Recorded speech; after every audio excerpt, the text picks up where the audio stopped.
بل د ګرمۍ په موسم کې د الله رب ذوالجلال په نعمتونو کې عظیم نعمت دا اوبه دي او د دغې اوبو بې قدري ونه شي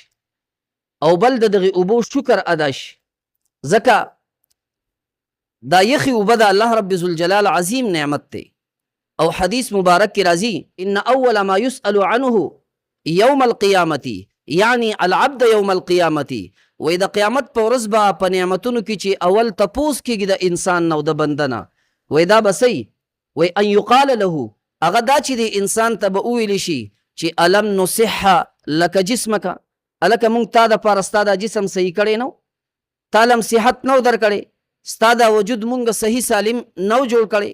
او بل